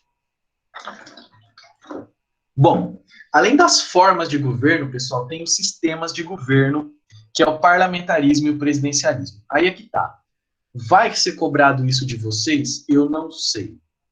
Mas não custa a gente diferenciar um do outro, tá, gente? E, ó, diferença básica do parlamentarismo para o presidencialismo. Olha ali em cima, ó. Essa coisa chamada chefe de Estado e chefe de governo, tá? Olha só, no parlamentarismo tem um chefe de Estado. O que é o chefe de Estado? Gente, o chefe de Estado é a representação do país no estrangeiro, tá? É a representação do país no estrangeiro. Então, ó, no parlamentarismo a gente tem um chefe de Estado, que pode ser um rei ou um presidente. A rainha da Inglaterra. A rainha da Inglaterra, gente, ela é chefe de Estado. Ou seja, ela representa o governo inglês, tá? Países que são presidencialistas, tá? Que elegem presidentes, mas que são parlamentaristas, tá? São repúblicas parlamentaristas, ou seja, tem presidente, né? Como, por exemplo, o caso de Portugal. Portugal tem um presidente, tá? Mas ele é o chefe de Estado, ou seja, ele representa o governo, e internamente você tem o chefe de governo, que é o primeiro-ministro, tá, pessoal? Então, quem governa, quem faz as ações executivas dentro do país é o chefe de governo, que é o seu primeiro-ministro e o gabinete, tá, gente? Vamos lá. Isso por quê? Porque o primeiro-ministro, ele não vem de uma eleição própria. O primeiro-ministro, ele é um parlamentar, ou seja, ele é um deputado, ou um senador, enfim, ele é alguém que foi eleito para o parlamento. Ele vai disputar uma vaga como primeiro-ministro, mas apresentando ele, o gabinete, ou seja, o conjunto de ministros e um plano de governo, tá? Então ele apresenta isso não para a população, ele apresenta isso para o parlamento. O parlamento aprova, tá, o seu ministério, o seu gabinete e o seu plano de governo. Beleza? Então, por isso, pessoal, que olha aqui embaixo. O parlamentarismo, ele possui 4 poderes. e eu coloquei aqui, ó, executivo e legislativo, porque eles são meio juntos. Porque o chefe de governo, no parlamentarismo, ele é um parlamentar, ele vem do parlamento. Mas ele vai atuar como executivo, mas os dois estão ali juntos. E, gente, o primeiro-ministro, ele fica no governo enquanto o parlamento tem confiança no trabalho dele. Ele pode ficar 2 semanas, se ele perder a confiança, como ele pode ficar 20 anos. Tem casos de primeiros ministros que ficaram 20, 30 anos no governo. Tá? Enquanto ele tem confiança do parlamento, que ele está cumprindo ali o seu plano de governo, tá? Ele se mantém primeiro-ministro. E o chefe de Estado é independente. Se for uma república mesmo, o presidente vai sendo trocado de 5 em 5 anos, 4 em 4 anos, o rei morre, aparece outro rei, é coroado outro rei, mas o primeiro-ministro continua. Tá?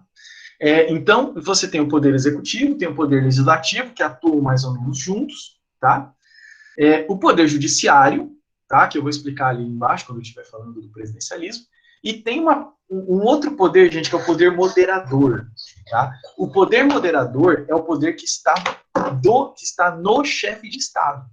O chefe de Estado, pessoal, ele não só faz essa representação do Estado no estrangeiro, mas ele tem esse poder de fazer a moderação interna. O que significa isso? Gente, se o primeiro-ministro e o seu gabinete apresentam um plano de governo e ele não está cumprindo o plano de governo, o chefe de Estado tem o direito de demitir esse primeiro-ministro e abrir uma nova eleição, um novo processo para um novo primeiro-ministro. Ou então, pode acontecer do primeiro-ministro estar fazendo o seu plano de governo que ele apresentou para o parlamento, mas o parlamento está de má vontade com o primeiro-ministro. O parlamento não está votando aquilo que ele aprovou no plano de governo do primeiro-ministro. Pois o chefe de Estado está usando do poder moderador, ele pode dissolver o parlamento e convocar novas eleições. Então, por exemplo, aqui no Brasil a gente tem eleição de 4 em 4 anos. Na Inglaterra, não significa que você vai ter eleições de 4 em 4 anos. Você pode ter um momento que a rainha dissolve o parlamento, tá? E você chama novas eleições para dali a 1 mês, 2 meses e por aí vai. Como isso funciona, eu não sei, eu nunca estive na Inglaterra. Só sei que é assim. Pessoal, o presidencialismo, ele vai ter o chefe de Estado e chefe de governo em uma mesma pessoa, o presidente da República. É o caso brasileiro, tá? Então, nosso presidente, o Jair Bolsonaro, ele é tanto chefe de Estado, ou seja, ele é a cara do Brasil, tá? A cara do Brasil, fora do nosso país, é o nosso presidente da República. Tá? E ele também é chefe de governo, ou seja, ele também executa as ações, ele também propõe normatizações, propõe reformas na legislação brasileira. No presidencialismo, pessoal, tem 3 poderes bem distintos, tá? O executivo, tá? O executivo, ele executa as normas, as leis que foram votadas no parlamento, tá? O legislativo, ele faz as leis e fiscaliza o poder executivo, que isso é muito importante, tá? E o poder judiciário, pessoal, ele aplica as leis do poder executivo, do poder legislativo, nos casos concretos envolvendo pessoas como nós, ou com o Estado, ou em casos de crimes, mas assim, ele aplica a lei em casos concretos, tá? No geral, no geralzão é isso, mas assim, a gente teria que fazer uma aula para cada um desses poderes aqui. Tá? Pessoal, 2 conceitinhos fundamentais e aqui, dica quente também, tá? Que eu acho que pode muito tranquilamente cair no vestibular, tá? Essa dualidade, que isso aqui são 2 características brasileiras, tá, gente? Personalismo e o presidencialismo de coalizão, que inclusive eu tenho ouvido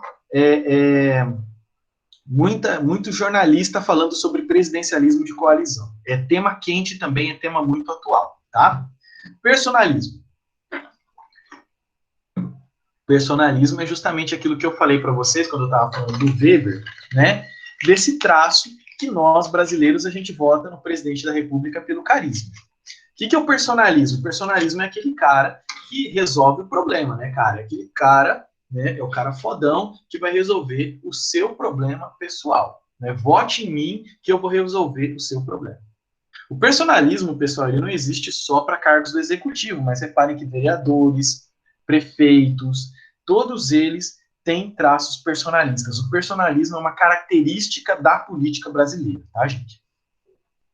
Presidencialismo de coalizão.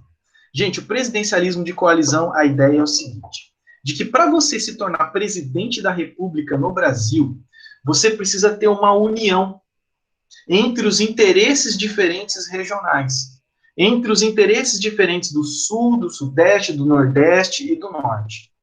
Então, um presidente da República que a gente acha que, olha, que é o cara que chegou para resolver, para mudar tudo que está aí, não. Ele é um cara que, na verdade, ele fez coalizões, ele fez uniões, ele fez uma série de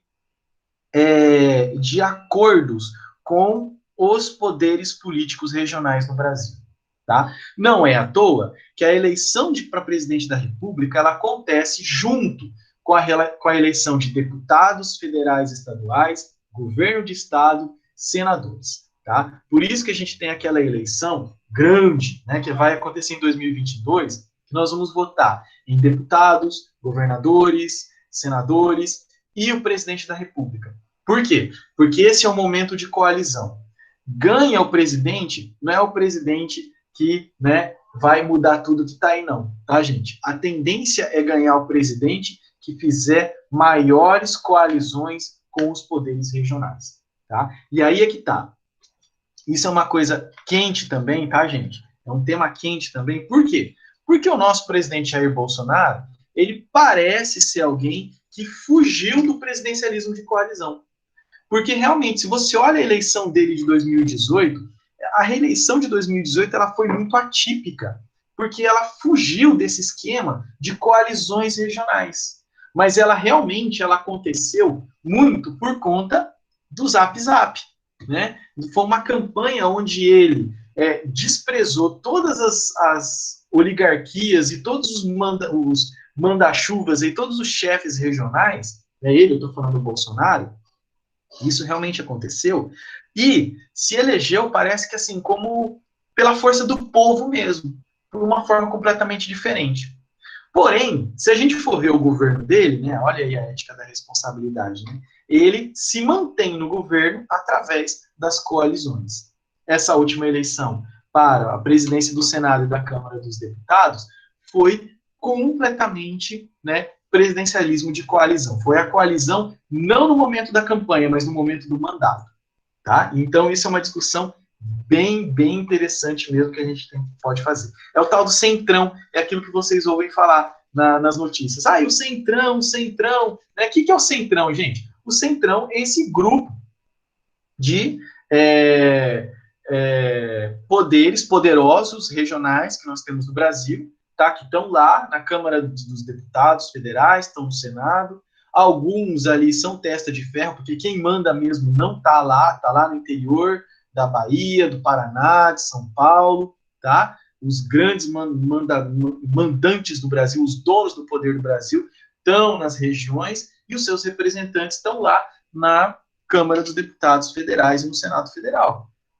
O nome disso é o Centrão, tá? E o presidente Jair Bolsonaro está ali, ó, negociando diretamente com o Centrão, ainda que ele continue mantendo no Zap Zap aquela postura de, né, isentão, e eu faço o que eu quero, faço o que eu dou na telha, e, né, vamos mudar tudo que está aí. Pessoal, próximo ponto, cidadania, seu conceito e sua construção histórica. Gente, bom, a cidadania, ela tem aqui, ó, né, a gente consegue observar a cidadania. O que é a cidadania, cara? A cidadania é um conceito que apareceu ali nas revoluções liberais ali. Ela começa a aparecer na Revolução Inglesa e depois ela vai aparecer, né, de forma acabada na Revolução Francesa, né? Tanto que, inclusive, se vocês pegarem o hino da França, tá, gente, que é a Marselhesa, que é a música que eles cantavam na Revolução Francesa, eles falam assim, ó, as armas cidadãos, né, os armes citoyens, né, que era ali o mandamento que eles falavam, assim, ó, as armas cidadãos. E dentro da Revolução Francesa, o nome que eles se chamavam era de cidadão. Tipo assim, você estava na rua lá, ó, o cidadão, né? Era assim que eles se chamavam. O cidadão, quem que é, gente? O cidadão é justamente aquela pessoa que vai contra o poder. Ora, você tem um determinado poder que diz alguma coisa para você, e você fala assim, não, eu não quero, isso não reflete a minha vida, não reflete meus interesses. O conceito de cidadania, gente, é um conceito revolucionário, é um conceito rebelde, tá? E o cidadão é aquele que constrói direitos, né? Contra o poder que quer mandar na vida dele, o cidadão, ele vai colocar direitos, ele vai colocar regras, ele vai colocar leis que dizem o seguinte, olha, Estado, olha, rei, o seu limite é aqui, ó, tá? O seu limite é aqui, você não vai ultrapassar esse limite. Dentro da minha casa, quem manda sou eu. Então, tem um limite, e esse limite, ele está materializado nos direitos, tá? E, gente, então, a primeira geração dos direitos da cidadania é justamente os direitos civis. Gente, o que é o direito civil? O direito civil é aquele direito que diz que você tem direito à própria vida. Tá? Tipo assim, é um direito básico, você tem direito à sua própria vida. Lembra quando eu falei para vocês na outra aula que no patriarcado, o pai de família, o pater familiae, né, ele tinha direito da vida, da própria vida dos filhos, das esposas e dos escravos dele, tá? Pois agora, depois ali da Revolução Francesa, depois da Revolução Liberal Burguesa, tá? Nós temos direito à própria vida. Isso é um direito que eu tenho, a minha vida é minha, entenderam?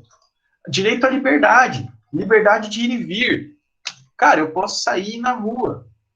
Se não tem uma ordem, né, expressa, se não tem uma regra expressa, como por exemplo agora o momento da pandemia, que tem aí um toque de recolher, mas também por justificado, por razões públicas, de ordem coletiva, de saúde, tá, gente?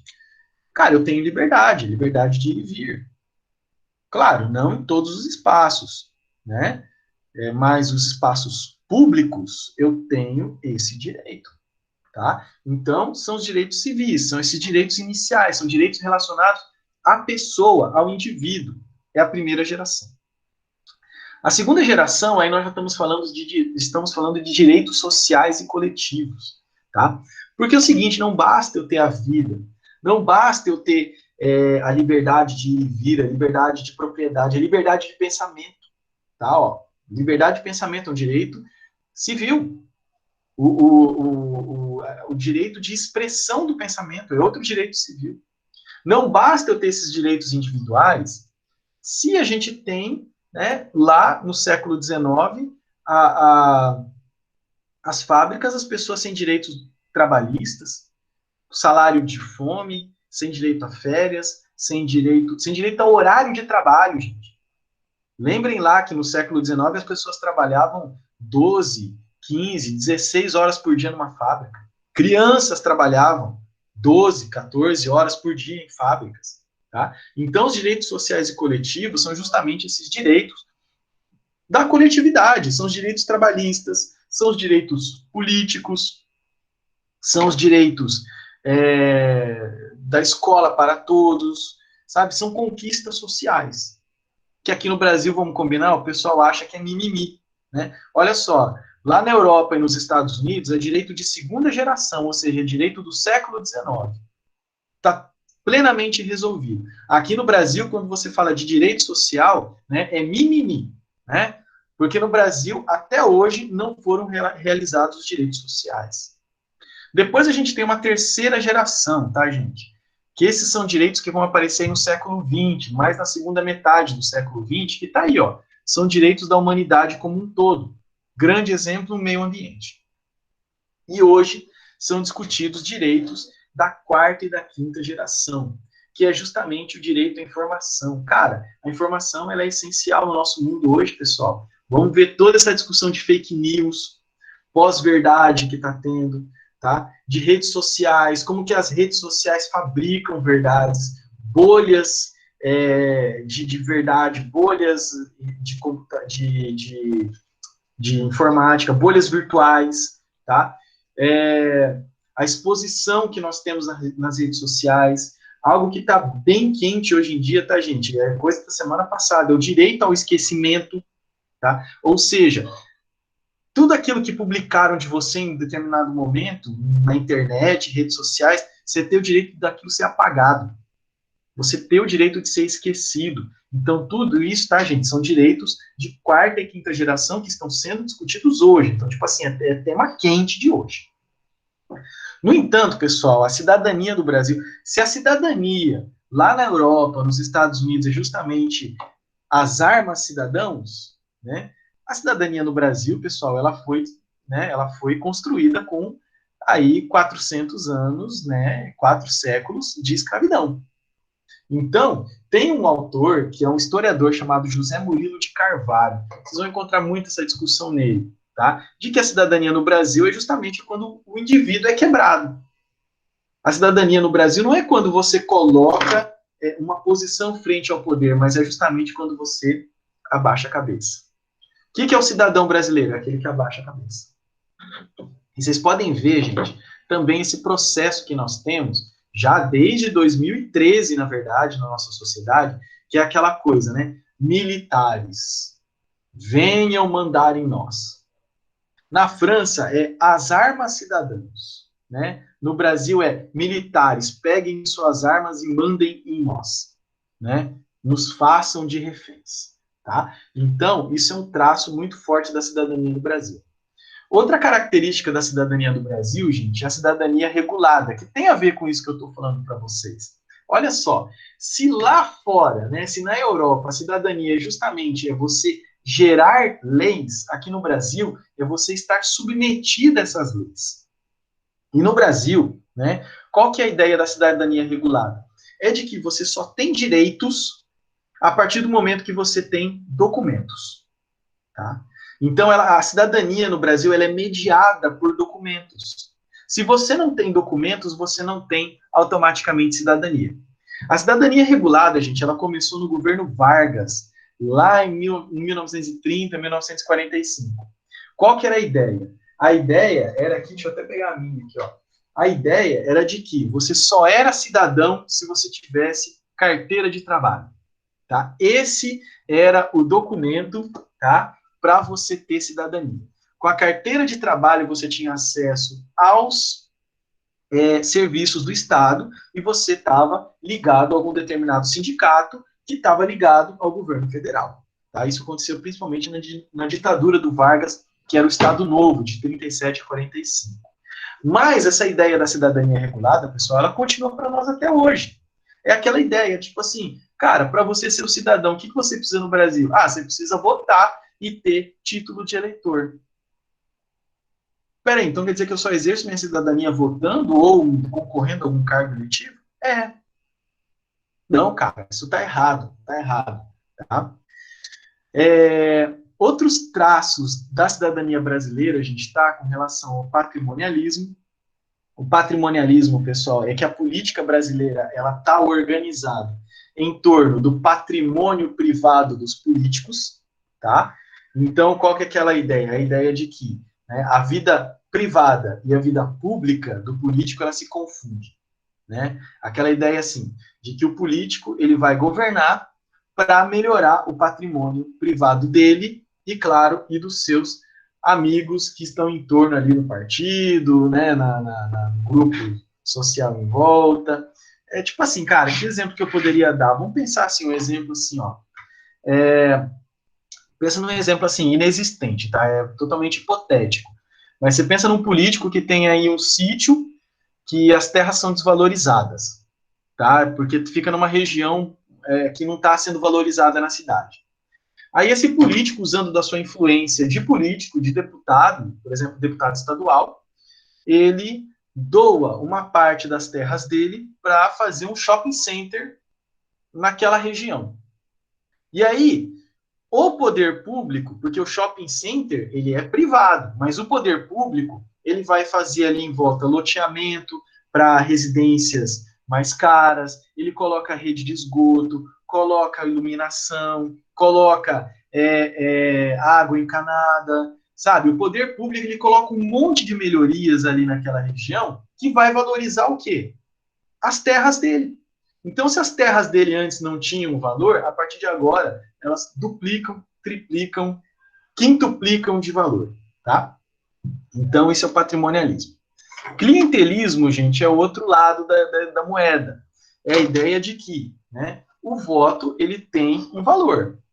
E uma boa parte de eleitores, especialmente eleitores pobres, eles vão atrás do voto, eles vão votar, eles vão atrás do político através do valor do voto.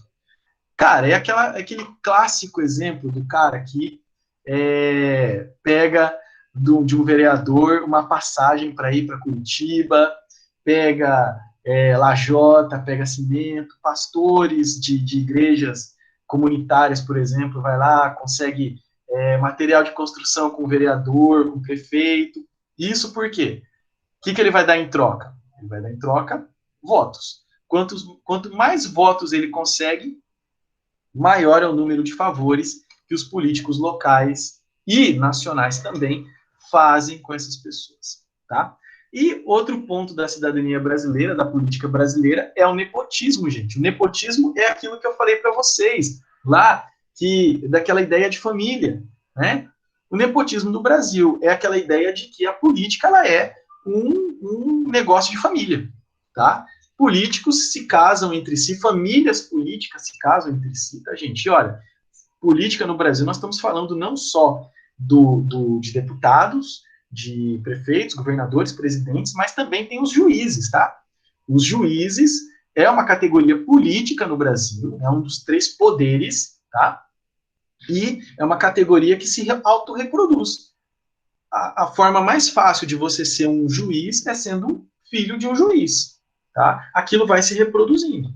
E as famílias políticas, elas também vão se casando com os fazendeiros, com os industriais, tá? Sempre naquela ideia de você manter o poder político e o poder patrimonial sempre nas mãos de algumas famílias.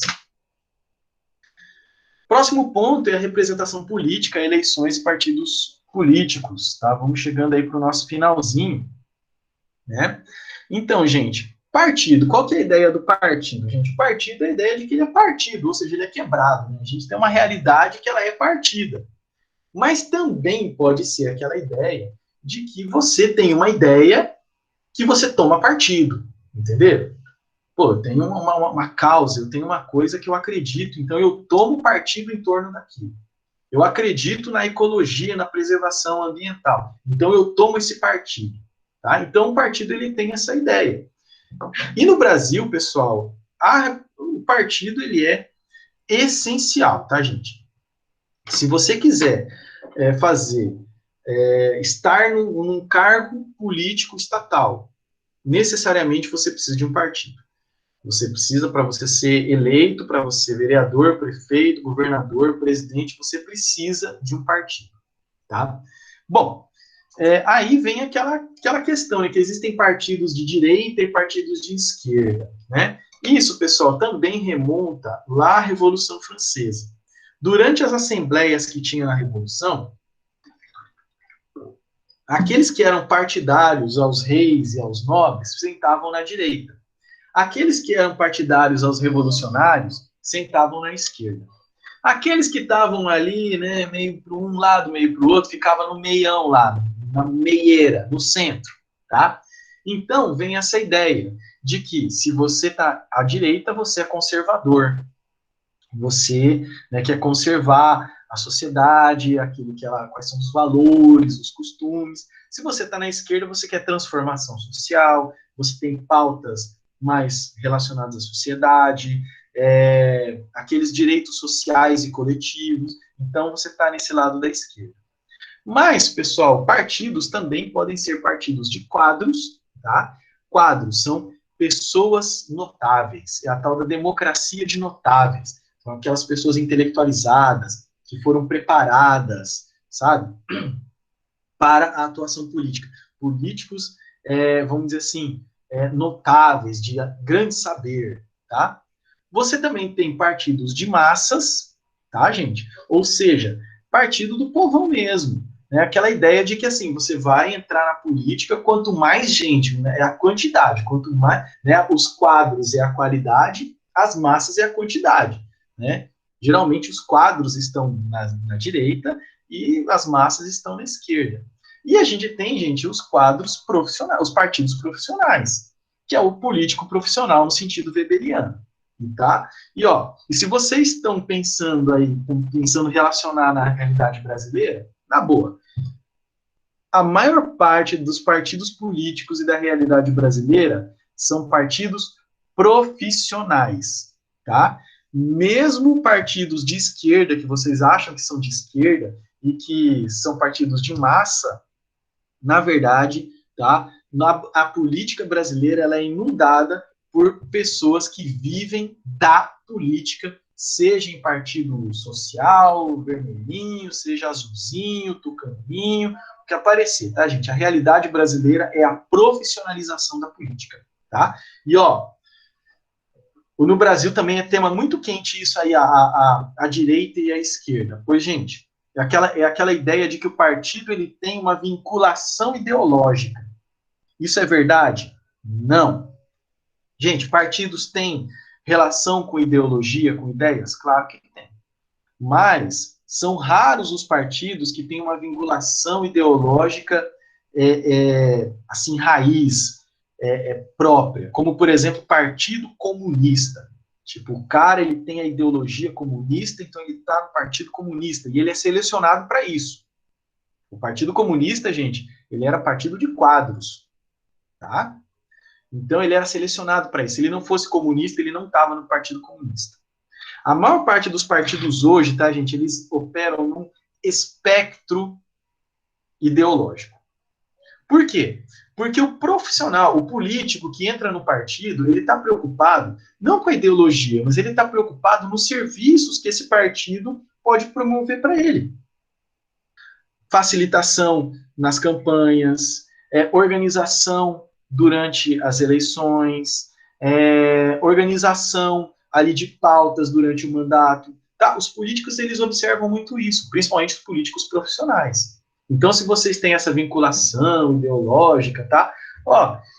Tem, mas é a minoria, tá? É a minoria. A maior parte dos partidos e dos políticos brasileiros, eles são profissionais, tá? E as legendas, esses partidos que a gente tem no Brasil, a gente tem no Brasil hoje cerca de 35 partidos oficiais, tá? Mas tem mais uma centena de partidos aí querendo se tornar partidos aí no Brasil, tá?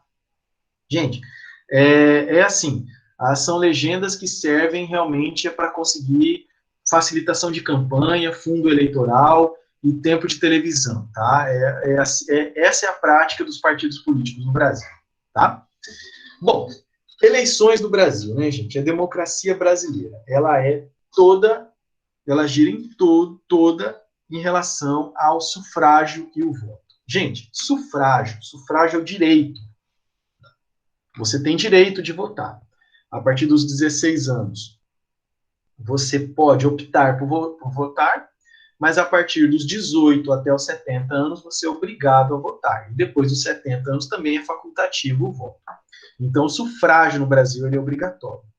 O voto é o exercício desse direito, que você pode votar ou não, tá? Tem um fenômeno no Brasil, tá, pessoal, que, eu não sei se pode ser perguntado isso, mas é bem legal de perguntar numa prova, que é o fenômeno da alienação eleitoral. O que é alienação eleitoral? As pessoas não vão votar. Simples assim. Gente, qual que é a consequência de você não votar? Você pagar uma multa de R$3? É isso, é uma multa de R$3. Então as pessoas não vão votar, tá? E no Brasil está sendo histórico, tá? Aí uma média de 30% de alienação eleitoral. Alienação eleitoral, gente, o que é?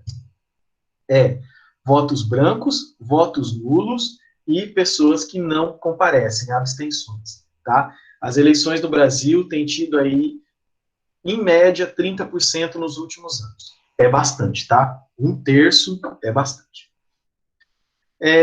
Vamos pensar também que no Brasil a gente tem aí essa distribuição do poder, né, da forma federal. O que é o federalismo, gente? A federação. Federação é a distribuição espacial do poder.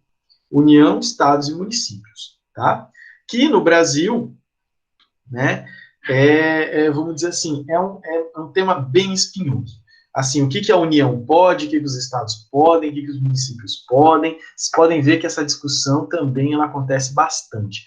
É um tema, assim, que, né, a gente teria que dar uma aula específica só sobre isso, mas assim, ó, cada uma daquelas constituições que eu falei para vocês, 1824, 91, 34, 37, 46, cada uma daquelas constituições, e hoje a Constituição de 88, ela coloca ali limites de atuação no poder entre a União, o Estado e os municípios, tá? Isso pode ser um tema a ser explorado com relação ao enfrentamento do coronavírus, né?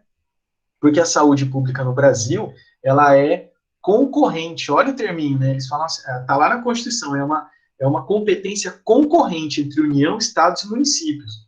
Significa que um quer que o outro se foda? Não, ela é concorrente no sentido de harmonizar, de que os três concorram para que a saúde pública no Brasil seja bem executada, tá? Então, essa é uma questão que pode ser bem interessante. As eleições parlamentares, tá, pessoal, elas seguem um sistema proporcional, tá? Eleições de vereadores, deputados estaduais, deputados federais. Então, como é que é feita essa eleição? Ela é uma eleição proporcional, tá? Você divide o número de cadeiras que está sendo disputado, né, pelo número de partidos que estão disputando aquela determinada, partidos e coligações que estão disputando aquela eleição, tá? Então, os partidos, eles vão ocupar o número de cadeiras que eles têm direitos, tá? Então, não é a pessoa que tem maior votação que vai ocupar aquelas cadeiras. E sim tem esse joguinho entre partidos e o número de cadeiras disputadas. Isso é o quociente eleitoral, tá, gente? Existem vários vídeos no YouTube que explicam como é que se faz, como se calcula. Não vou falar sobre isso, depois vocês procuram, tá? Mas é bem tranquilinho. É quociente porque ele é uma divisão. É a divisão de cadeiras pelos partidos que estão disputando, tá? Uma coisa bem simples. Só o Senado, tá, nessas eleições parlamentares, que não opera da forma proporcional, e sim majoritária, que é igual ao executivo. O que é o sistema majoritário? Quem tem mais votos leva. Simples assim, tá? O Poder Executivo, prefeitos, governadores, presidente da República e Senado Federal, eles usam sistema majoritário. Gente, para a gente finalizar aqui, né? Nossa Senhora, né? Já tô rouco, né? Movimentos sociais e participação política no Brasil. Gente, movimentos sociais, assim, tem uma longa história de movimentos sociais na humanidade. O que são esses movimentos sociais? São justamente o movimento de pessoas. São pessoas que estão ali num determinado momento sendo prejudicadas pelo todo da sociedade, que se organizam e começam a exigir mudanças, transformações sociais. E isso a gente tem ao longo da humanidade. Mas os movimentos sociais, eles vão ficar mais aparentes, logicamente, a partir aí, né, das revoluções liberais burguesas, a Revolução Francesa. A gente vê ali os movimentos sociais aparecendo, a burguesia, a união da burguesia, a burguesia enquanto classe para si é um movimento social. E a partir do século XIX, quando a gente vai ter ali o movimento operário, tá? E aí a gente vai ter as duas tendências, tanto socialistas, tá? Ou anarquistas, tá? Os anarquistas são aqueles que queriam, né? Inclusive o anarquismo teve uma grande influência aqui no Brasil, né? Os anarquistas são aqueles que não queriam uma transformação econômica, mas eles queriam que o Estado deixasse de existir, por isso a anarquia, né? Anarquia não é confusão, anarquia é o governo das próprias pessoas, um governo autogestionário. Então, os anarquistas, tá, pessoal? O que eles faziam? Tomavam fábricas, tá? Tipo, dispensava o dono da fábrica, falava, burguês, sai fora, essa fábrica agora é nossa, e a gente vai fazer uma autogestão coletiva, cooperativa dessas fábricas. Parece que até alguns documentários no YouTube sobre essas experiências. Na Argentina parece que eles têm essas experiências aí, coisa bem bacana. A partir dos anos 70, pessoal, o Brasil, ele passa a experimentar um movimento que está acontecendo no restante do mundo, na Europa, nos Estados Unidos, da Ásia, né? Que aqui no Brasil tem um autor chamado Eder Sader, tá? Que ele vai falar sobre os novos personagens entram em cena a partir dos anos 70.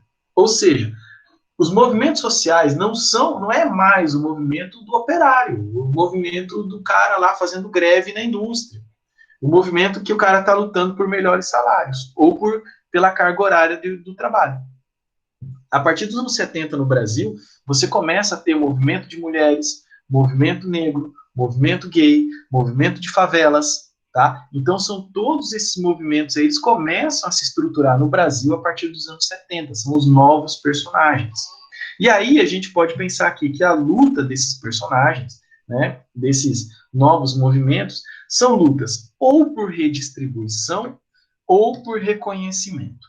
Redistribuição é a ideia de que, né, tem uma situação de desigualdade material na sociedade e precisa que haja uma redistribuição dessa materialidade. Por exemplo, o movimento sem terra. O movimento sem terra que surgiu aqui no Paraná nos anos 80, tá, gente? O movimento sem terra, ele quer uma redistribuição das terras que para ele, né, para este movimento social, estão desigualmente distribuídas no Brasil e irregularmente distribuídas no Brasil. Então, eles lutam pela redistribuição através da reforma agrária. O movimento lá do Guilherme Boulos, lá de São Paulo, movimento sem teto, mesma coisa, uma redistribuição das moradias urbanas. Mas o movimento feminista também quer uma redistribuição, que é uma redistribuição em termos de igualdade de condições das mulheres no mercado de trabalho, reconhecimento do trabalho doméstico como um trabalho real e que deve, inclusive, ser remunerado. Tá? A redistribuição, por exemplo, o movimento negro, que é a redistribuição das vagas nas universidades, nas vagas públicas, né, nas escolas, nos concursos, é um movimento de redistribuição. O reconhecimento, gente, é quando você tem aquela situação de humilhação, aquela situação de rebaixamento social, e esses movimentos também fazem essa luta, como, por exemplo, o movimento feminista, da luta para a mulher não ser reconhecida pela sua beleza ou pela quantidade de produtos estéticos e cosméticos que ela usa,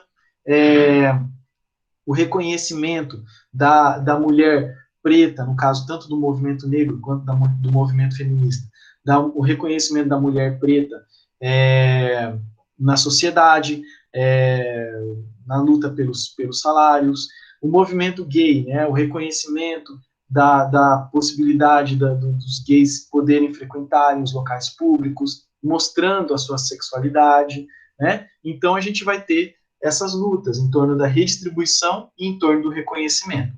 Olha só, alguns movimentos são movimentos de redistribuição. Movimento sem terra, movimento sem teto. Alguns movimentos são movimentos de reconhecimento. O movimento LGBTQI+, hoje, né? É um movimento de reconhecimento. E movimento feminista, movimento negro, são movimentos que buscam essas duas lutas, redistribuição e reconhecimento. Tá, gente? Era isso que eu tinha hoje. Meu Deus, bastante coisa, hein? Alguém tem alguma dúvida, alguma questão, alguma colocação? Obrigado por vocês estarem aqui. Um agradecimento especial ao Zaguini, a Thalita. Quem mais está aí? Eu vi o Paulo já deve ter saído. Agradecimento especial para vocês aí, vocês moram no meu coração. Então, aí semana que vem a gente conversa novamente, entrando aí com antropologia e cultura. Talvez aí eu vou deixar aí para quarta-feira a gente fazer essa discussão. Beleza, gente? Se vocês não tiverem dúvida agora, tiverem dúvida depois, já sabe, me chama lá, né? Obrigado, valeu, gente, até mais, tchau, aula show, obrigado. Isso é bondade sua, Micaele. Gente, valeu, beijão para vocês. Qualquer coisa me procura lá no WhatsApp para alguma dúvida, tá bom? Tchauzinho, namastê para todo mundo. E eu vou disponibilizar no YouTube, aí eu mando o link para vocês depois, como a gente está fazendo, tá? Tchau, tchau, gente. Boa sexta, vamos descansar.